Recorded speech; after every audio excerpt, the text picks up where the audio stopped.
Hari ini, anak-anak kelas 3 yang pintar-pintar diharapkan untuk dapat mengetahui pengertian dari tanah longsor. Kemudian, diharapkan untuk dapat menjelaskan untuk memenuhi tujuan pembelajaran hari ini. Anak-anak di rumah, tolong simak dan perhatikan dengan baik ya. Ayo, di sini Ibu ingin meminta perhatian kalian untuk memperhatikan gambar berikut ini. Nah, nih, di sini sudah ada gambar. Kira-kira ini gambar apa ya? Ibu mau meminta kalian untuk membuatkan pertanyaan yang isinya ada di dalam gambar. Untuk kali ini Ibu contohkan dulu ya. Pertanyaan pertama yang isinya di dalam gambar.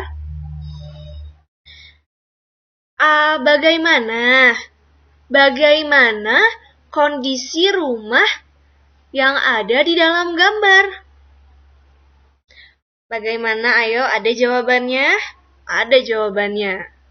Jawabannya, kondisi rumah di dalam gambar hancur, Bu. Iya, kondisi rumah di dalam gambar ini banyak yang hancur ya. Lalu, kita buat pertanyaan lagi. Ayo kita coba untuk berpikir kritis ya. Kita mengkritisi gambar ini. Pertanyaan selanjutnya. Apakah semua rumah atau semua bangunan di dalam gambar ini hancur? Ada jawabannya? Ada. Ayo kita perhatikan bangunan yang di atas dan bangunan yang di bawah. Bangunan yang di atas hancur. Lihat, atapnya sampai hilang ya. Separuh bangunannya juga hilang. Tetapi bangunan yang di sebelah bawah, coba lihat bangunan yang putih ini. Bangunannya tetap utuh, tapi sepertinya bangunannya rusak ya. Jawabannya adalah tidak. Ada bangunan yang hancur dan ada juga bangunan yang utuh. Kemudian, ayo pertanyaan lain. Kalau bangunannya hancur dan kerusakannya parah, apakah bangunan ini bisa ditinggali? Jawabannya, tidak bisa.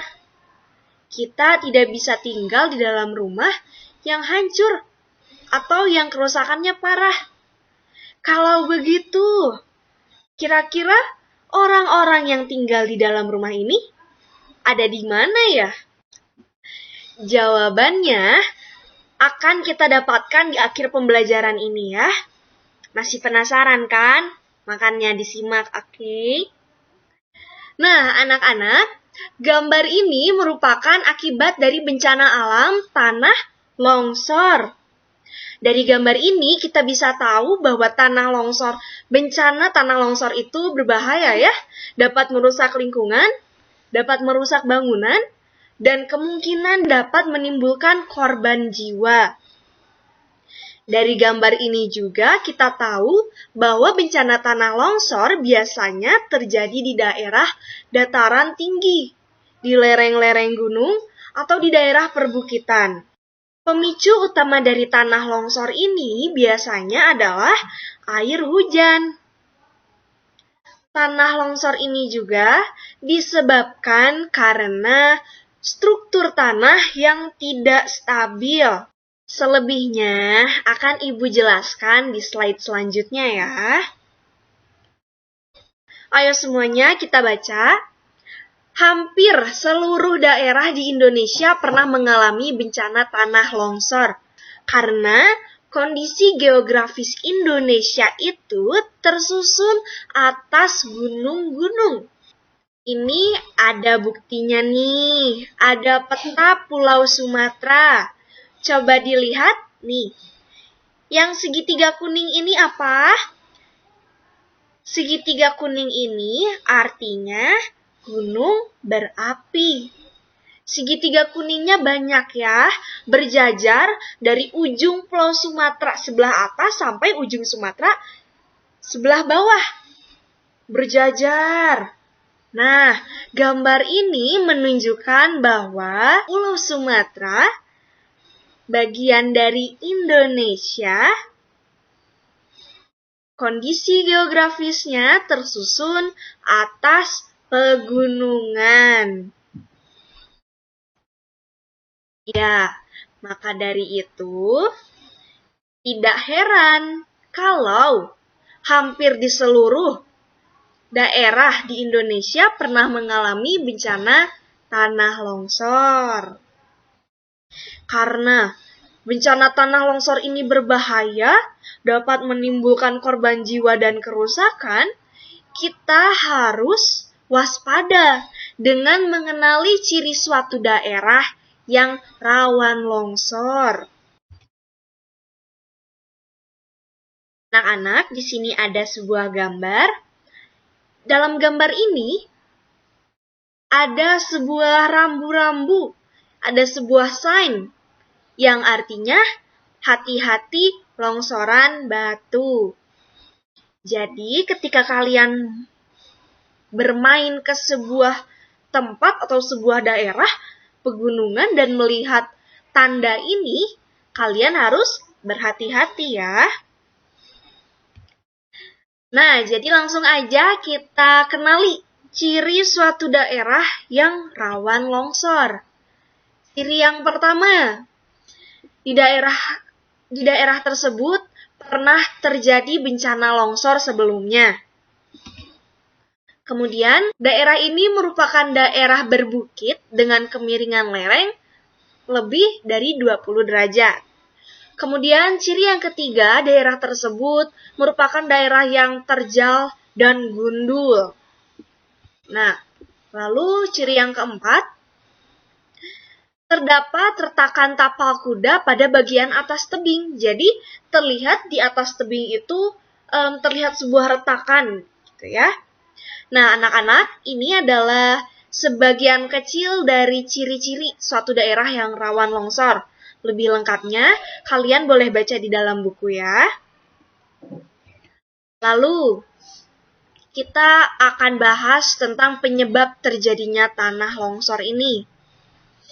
Perlu kita ketahui bahwa hujan adalah pemicu utama tanah longsor.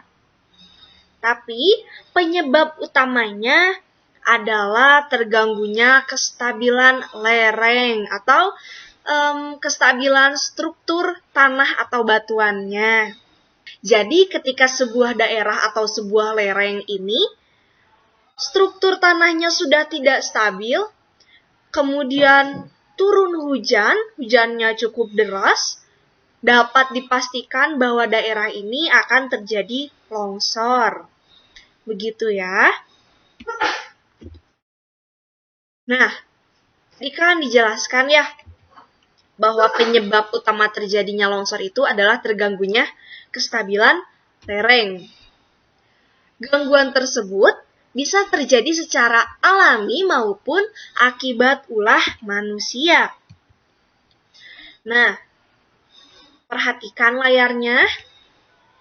Di sini dituliskan beberapa poin gangguan lereng yang disebabkan secara alami ya, disebabkan oleh alam. Yang pertama, itu adalah peningkatan ketebalan lapisan tanah. Selanjutnya adalah gempa bumi. Lalu, yang ketiga, arus sungai yang sangat deras pada saat hujan. Lalu yang keempat, resapan air hujan tertahan batuan, sehingga tanah menjadi jenuh air. Maksudnya seperti ini, saat hujan turun, air diserap oleh tanah. Nah, biasanya kalau siang hari, air ikut menguap. Tapi karena tertahan oleh batuan, di atas permukaan tanahnya ada batuan nih. Jadi, resapan air hujan itu tidak ikut menguap karena terhalang oleh batu, sehingga tanahnya menjadi jenuh air. Jadi, kandungan air di dalam tanah tersebut banyak, seperti itu ya. Sekarang akan Ibu jelaskan lagi yang disebabkan oleh aktivitas manusia. Di antaranya yang pertama, pembebanan lereng akibat pembangunan pemukiman dan bangunan lainnya. Itulah mengapa kita tidak disarankan untuk membangun rumah di daerah lereng, karena dapat mengganggu kestabilan tanah. Lalu yang kedua, pemotongan kaki lereng untuk bangunan, untuk jalan, dan pembangunan rumah. Lalu ada juga nih penambangan liar material di dasar sungai yang merupakan kaki lereng. Itu juga dapat mengganggu kestabilan struktur tanah. Tapi jangan khawatir, bencana tanah longsor ini dapat kita hindari dengan memperhatikan tanda-tanda terjadinya tanah longsor. Agar apa? Agar tidak ada korban jiwa. Di sini sudah ada 5 tanda-tanda akan terjadinya bencana tanah longsor. Kita perhatikan ya. Yang pertama, coba dibaca, muncul retakan di lereng. Yang kedua, tiba-tiba muncul mata air. Lalu yang ketiga, air sumur di sekitar lereng menjadi keruh. Yang keempat, batu di lereng berjatuhan. Yang terakhir, terjadi penurunan permukaan tanah. Anak-anak, ada hal penting yang bisa kita dapat pada pembelajaran kali ini ya. Bencana alam yang terjadi dapat menjadi pengingat bagi diri kita, bagi umat manusia, atas perbuatan yang telah kita lakukan. Keegoisan manusia ditunjukkan dengan memperlakukan alam seenaknya. Ketika kita memperlakukan alam seenaknya, kita akan mendapatkan balasan dari alam itu sendiri. Ya, anak-anak, kita telah tiba di penghujung pembelajaran hari ini. Kalau begitu, dari kalian apabila ada yang masih bingung atau ada yang ingin ditanyakan, boleh hubungi Ibu ya. Pembelajaran kali ini akan Ibu tutup dengan doa akhir majelis. Subhanaka Allahumma wa bihamdika asyhadu alla ilaha illa anta astaghfiruka wa atubu ilaik. Terima kasih semuanya, sampai jumpa di pertemuan selanjutnya.